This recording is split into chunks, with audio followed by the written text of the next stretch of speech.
I know how my thought patterns can be on repeat, and I'm just in bondage to it.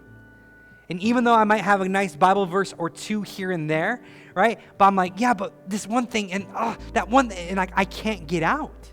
Have you ever been there? But you can do something. Isaiah chapter 26, verse 3.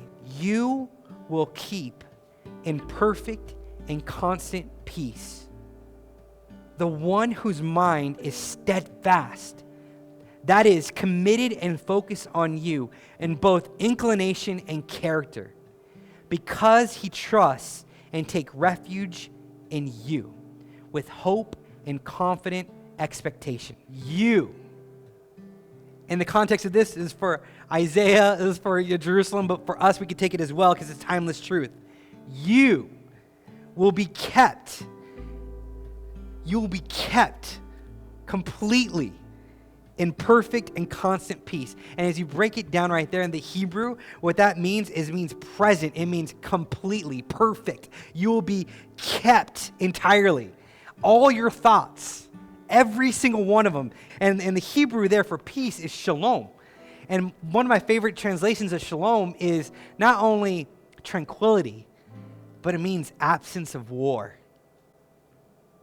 And I don't know about you, but for me, I know it feels like a war zone up here sometimes, that I'm the only casualty.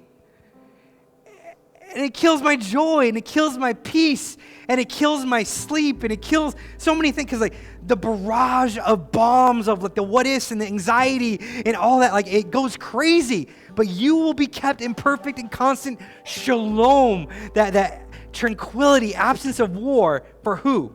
The one whose mind is steadfast. The word for steadfast in the Hebrew means committed. Like 100%. You have all my thoughts, every single one of them. You have my fears, you have my anxieties, you have my frustrations, you have the injustice, you have every scenario. Like you have because my mind is steadfast. It is committed. And in replacement of those thoughts right there, as the Amplified says, is committed and focused on you, both on what God can do, but also on God's character.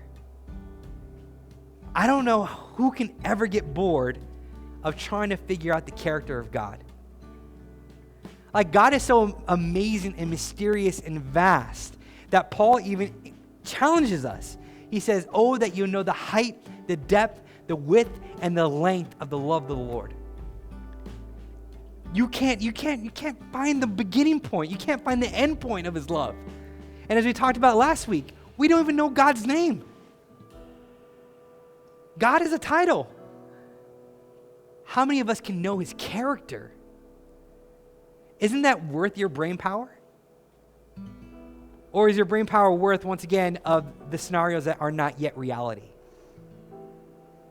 But if we use that brain power to what is reality of the character of God, what kind of peace would that bring to us?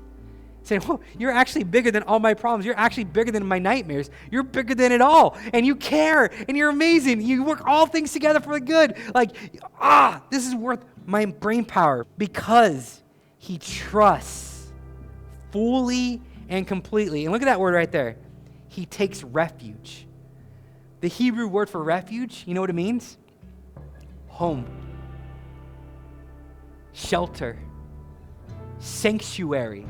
And I love this right here. With hope and confident expectation. The hope of not only figuring out his character or even trying to entertain the idea of his character, right? And his proven faithfulness and all that. This is my home. I'd rather live here than in the anxiety of what if.